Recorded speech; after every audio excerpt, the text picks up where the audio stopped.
आपको तैरना नहीं आता तो नहर पर ना जाएं, लेकिन प्रगट सिंह ये कहता है कि अगर आपको तैराकी भी आती है तो भी नहरों, नदियों, तालाबों से दूर रहे।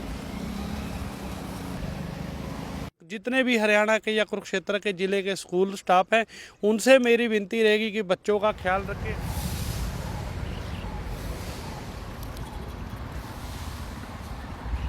यहाँ पर बच्चे आते हैं 20-20, 30-30, 40-40 टोलियाँ बनाकर बैठ जाते हैं, तो उनमें से अगर एक को तैरना आता है तो 10 को नहीं आता। नमस्कार, आप देख रहे खबरनामा हरियाणा में आपके साथ नीतू चौहान। तो आज खबरनामा हरियाणा पहुंचा है कुरुक्षेत्र ज्योति सर की नहर के पास। बिल्कुल जी हाँ, आपने सही सुना कि आज हम ज्योति सर की नहर के पास हैं और आज हम नहर के पास इसीलिए आए हैं ताकि आपको हम जागरूक कर सके, आपको जो है एक अच्छा संदेश भी दे सके। जैसा आप सब लोग जानते हैं कि गर्मी का सीज़न चल रहा है, तो कहीं ना कहीं एक चीज़ रहती है कि जब गर्मी बढ़ती है तो आप किसी ठंडे स्थान पर या फिर किसी ठंडे पानी का यूज़ करने के लिए आप नहरों के करीब भी जाते हैं। तो इसी चीज़ को लेकर जो है जिले की प्रशासन बड़ा ही सख्त हो चुकी है। जी आप सही सुन रहे हैं कि मैं इसीलिए कह रही हूँ कि नहर के किनारे आप कभी भी मत जाइएगा, क्योंकि ये नहीं पता कि आपके साथ कब क्या घटना मजाक मजाक में घट जाए। आपको बता दूं कि पुलिस प्रशासन नहर को लेकर जो है तमाम तरीके के चेतावनी के बोर्ड जो है नहर किनारे लगा दिए गए हैं। हालांकि मेरे पीछे आप देख पा रहे हैं ज्योति सर की नहर का नज़ारा मैं दिखा रही हूँ। मेरे पीछे ठीक सामने आप देख पा रहे हैं कि एक चेतावनी का बोर्ड यहाँ पर लगाया गया है, जिस पर साफ साफ लिखा है कि नहर के करीब यानी नहर के अंदर नहाना और कपड़े धोना सख्त मना है। यानी आप खुद अंदाजा लगा लीजिए कि प्रशासन ने ये बोर्ड क्यों लगाया होगा, क्योंकि जब हम पिछले साल की बात करें तो पिछले साल भी ऐसे बहुत सारे केस आए थे कि मजाक मजाक में जो युवा लोग हैं आजकल के, वो टोलियों के साथ नहर पर जाते हैं, घूमने के लिए जाते हैं। और कभी कभी ऐसा होता है कि जब जो युवा होते हैं वो एक दूसरे को जो है बड़ा ही मोटिवेशन कर देते हैं, और उस मोटिवेशन में आकर जिन लोगों को तैरना नहीं आता वो भी नहर में छलांग लगा देते हैं और उनके साथ एक घटना घट जाती है। तो इसी बीच आपको बताऊं कि नहर किनारे चेतावनी बोर्ड के साथ साथ लंबी लंबी यानी ऊंची ऊंची ग्रिलिंग भी जो है सरकार द्वारा यहाँ पर लगा दी गई है, ताकि किसी के साथ कोई घटना ना घटे। आपको बता दूं कि ये जो चेतावनी बोर्ड लगाए गए हैं, अगर आप इसका उल्लंघन करते हैं तो आपके खिलाफ जो है सख्त कार्यवाही भी हो सकती है और आपके ऊपर जो है जुर्माना भी लग सकता है, जो कि आपको बकायदा भरना पड़ेगा। तो खबरनामा हरियाणा अब पहले तो आपको ज्योति सर की यहाँ नहर की तस्वीरें दिखाएगा, उसके बाद हम चलते हैं यहाँ के हरियाणा के प्रसिद्ध गोताखोर प्रगट सिंह से, जानेंगे कि नहर को लेकर वो क्या कुछ हमें जानकारी देते हैं, क्योंकि वो आए दिन इन्हीं नहरों में पले बड़े हैं और इन्हीं नहरों से जो है वो लाशें निकालने का काम करते हैं, अपनों से मिलाने का काम करते हैं। तो चलिए खबरनामा हरियाणा पहले आपको यहाँ की तस्वीरें दिखाएगा, फिर आपको ले चलते हैं यहाँ के गोताखोर प्रगट सिंह से बातचीत करने के लिए। गर्मी के मौसम में तापमान के बढ़ने के साथ ही जिला पुलिस ने नहरों पर सख्ती बढ़ा दी है। कुछ दिन पहले नहरों में नहाने और तैरने के लिए काफी संख्या में युवक पहुंचने लगे थे, जिसके चलते हादसों का खतरा बढ़ गया है। इसे को देखते हुए पुलिस ने नहरों के किनारे गश्त तेज कर दी है और सख्त चेतावनी जारी की है कि नियम तोड़ने वालों के खिलाफ कानूनी कार्यवाही की जाएगी। वहीं कुरुक्षेत्र पुलिस अधीक्षक वरुण सिंगला ने कहा कि गर्मी से राहत पाने के लिए युवक अक्सर नहरों में नहाने पहुंचते हैं, लेकिन तेज बहाव और गहरे पानी के कारण डूबने की घटनाएं आम हैं। पिछले साल भी जिले में कई ऐसी दुर्घटनाएं सामने आई थी, जिनमें से घर से दूर रह रहे एनआईटी के छात्र की मौत भी हो गई थी। इसे रोकने के लिए पुलिस ने नहरों के आसपास निगरानी बढ़ाई है और लोगों से अपील की है कि वे इन खतरनाक स्थानों से दूर रहें।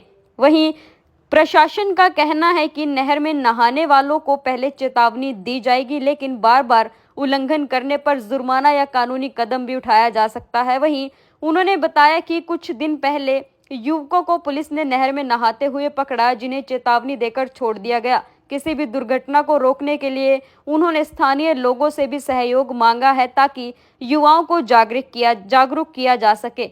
वहीं उन्होंने युवाओं से और उनके परिजनों से भी अपील की है कि वे अपने बच्चों को नहर में नहाने के लिए घर से बाहर ना आने दें। तो इसी चीज को लेकर जब खबरनामा हरियाणा ज्योति सर की नहर के पास पहुंचा तो वहां पर हरियाणा के प्रसिद्ध गोताखोर प्रगट सिंह से हमने बातचीत की। तो आप खुद ही सुनिए कि उन्होंने इस बारे में क्या कुछ जो है आप लोगों के लिए संदेश दिया है।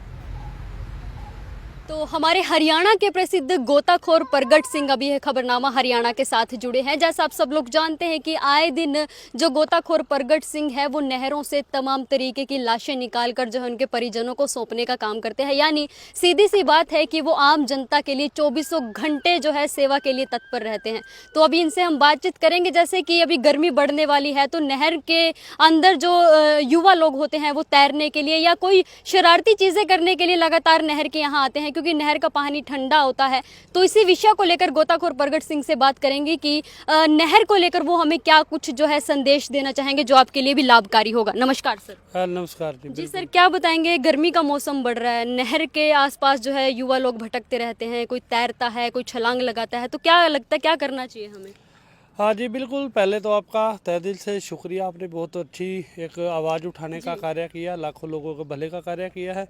तो आपके माध्यम से या मैं खुद के सोशल मीडिया से काफ़ी सालों से लगातार मैं नौजवानों से यही अपील करता आ रहा हूँ कि लोग तो ये कहते हैं कि अगर आपको तैरना नहीं आता तो नहर पर ना जाएं, लेकिन प्रगट सिंह ये कहता है कि अगर आपको तैराकी भी आती है तो भी नहरों, नदियों, तालाबों से दूर रहे। और कहीं ना कहीं मैं शुक्रिया करूँगा कुरुक्षेत्र अधीक्षका, उन्होंने भी सख्ती से दिशा निर्देश जारी किए हैं नहाने वालों को लेकर। और आज मैं एक डेड बॉडी निकाल के आया हूँ तो मैंने देखा है कि डायल 112 की टीम ज्योति सर भी खड़ी हुई थी और थर्ड के इंचार्ज जो विनोद जी है वो खुद भी राउंड लगा रहे थे।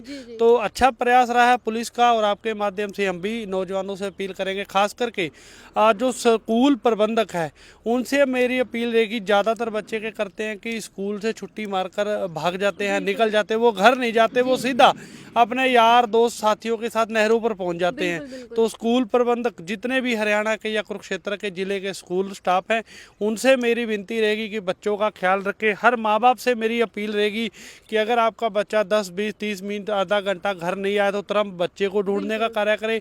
और नौजवान बच्चों से भी मेरा आग्रह रहेगा, ये तो हम सिर्फ आपसे हाथ जोड़ के रिक्वेस्ट कर सकते हैं, लेकिन कुछ कहीं ना कहीं अपने आप के बारे में आप भी सोचो, अपने माँ बाप के बारे में सोचो और नहाने वाली जो ये चीज़ें हैं इनसे दूर हो। अक्सर क्या होता है यहाँ पर बच्चे आते हैं 20-20, 30-30, 40-40 टोलियाँ बनाकर बैठ जाते हैं, तो उनमें से अगर एक को तैरना आता है तो 10 को नहीं आता। तो वो एक जो तैरने वाला उनको ये नहीं कहता कि आप ना बढ़ो मैं नहा लेता हूँ, वो कहेगा आप आओ मैं खड़ा हूँ। तो उस हादसे दौरान बच्चे डूब जाते हैं। तो ये जैसे 10 बच्चे नहाने के लिए आगे, अगर 5 मना कर रहे हैं तो जो 5 हैं वो उनको ये नहीं कहेंगे नहीं यार तेरा डर सच्चा है तू नहीं आ, वो उसको ये बोलेगा अगर तू इसको नहर समझेगा तो तू तैर ही नहीं सकता, तू ये समझ कि एक खाली है, एक खेत की खाली है। तो उसको हौसला देते हैं नहर के अंदर बढ़ने के लिए। तो ऐसी चीज़ों से परहेज करें सभी बच्चों से भी। और आपके माध्यम से हमारी अपील रहेगी कि जो कोई भी परिवार के साथ नहर किनारे से गुजर रहा है, पटड़ी से सफ़र कर रहा है, आपको किसी भी पुल पर बच्चे नहाते हुए नज़र आते हैं तो प्लीज़ आप एरिया की पुलिस कंट्रोल में मैसेज करें, ये आपके लिए सबसे भले का काम होगा। या हमारे नंबर 97 293 34 991, 97 293 74 991 पर मैसेज करें, हम वहां पर पहुंचेंगे और बच्चों को डायल 112 के माध्यम से भगाने का प्रयास करेंगे। तो सर कहीं ना कहीं नहरों के ऊपर जो है पुलिस प्रशासन द्वारा चेतावनी के बोर्ड भी लगाए गए हैं, तो उनको लेकर आप क्या कहेंगे? जुर्माना भी लगाया गया है? जी बिल्कुल, नहरों पर बोर्ड लगे हुए, मिर्जापुर लगे हैं, ज्योति सर लगे हैं, हमारे पुल पर लगा हुआ। और प्रशासन ने कहीं ने देखो ये सामने जाली भी लगी हुई है, दोनों साइड बड़ी बड़ी जालियां भी लगी हैं। तो प्रशासन अपनी तरफ से हर साल ये अलर्ट करता है, लेकिन कुछ जिम्मेवारियां हमारी भी बनती है। हम सब एक दूसरे का सहयोग करें और इन चीज़ों पर कंट्रोल कर सकें। सर गर्मी जब बढ़ती है तो लोग इस तरफ आते ही हैं, खासकर बच्चे। तो कहीं ना कहीं एक चीज़ देखी जाती है कि पिछले साल भी बहुत सारी चीज़ें ऐसी थी कि आपकी भी मुश्किलें बढ़ी होंगी, क्योंकि एक NIT का छात्र था जो इन्हीं दिनों जो है नहर के अंदर डूब गया था, तो आपने उनकी लाश भी निकाली थी। जी बिल्कुल, अभी की बात करें तो अभी ठीक से गर्मी है, शुरुआत भी नहीं हुई और 9 बच्चे नदियों में डूब चुके हैं। 2 यमुनानगर के अंदर, 4 ब्यास के अंदर, 2 रोहतक के अंदर, 1 बजगावा हमारे कुरुक्षेत्र के अंदर। तो 9 मौतें अभी बच्चों की अभी तक हो भी चुकी हैं, जबकि अभी असली गर्मी की शुरुआत नहीं हुई। तो कहीं ना कहीं प्रॉब्लम्स तो रहती हैं, लेकिन फिर भी हमारा आग्रह रहेगा खास करके नौजवान बच्चों से कि आप एक प्रण करें अपने माँ बाप के प्रति, उनके प्यार के प्रति, कि आप नहरों, नदियों, तालाबों से दूर रहें। जी धन्यवाद सर। तो खबरनामा हरियाणा के साथ गोताखोर प्रगट सिंह यहाँ पर जुड़े थे, जिन्होंने हमें अच्छी जानकारी दी। जैसा मैं आपको बताऊं कि हमारे लिए ही नहीं बल्कि आपके लिए भी ये सबसे महत्वपूर्ण जानकारी है कि आप अपने बच्चों का ध्यान रखें और गर्मी जैसे जैसे बढ़ रही है तो उनको नदियों या तालाबों के आसपास भी ना जाने दें, क्योंकि मैं आपको बता दूं कि पुलिस प्रशासन द्वारा जो है चेतावनी बोर्ड जो है लगा दिए गए हैं। अगर आप सभी लोग उस चेतावनी बोर्ड को जो है इग्नोर करने के बाद भी आप नहर में छलांग लगाते हैं या मौज मस्ती, यानी अगर आप मौज मस्ती के लिए आओगे तो वो आपकी जान का कारण भी बन सकती है। तो खबरनामा हरियाणा भी आपसे अपील करना चाहेगा कि आप ऐसी चीज़ों से दूर रहें, क्योंकि आप नहीं पता आपको कि आप अपने माँ बाप के कितने इकलौते हो, कितने प्यारे हो, वो सिर्फ आपके माँ बाप ही जानते हैं। तो खबरनामा हरियाणा के लिए बने रहे इस विशेष रिपोर्ट के साथ। नमस्कार।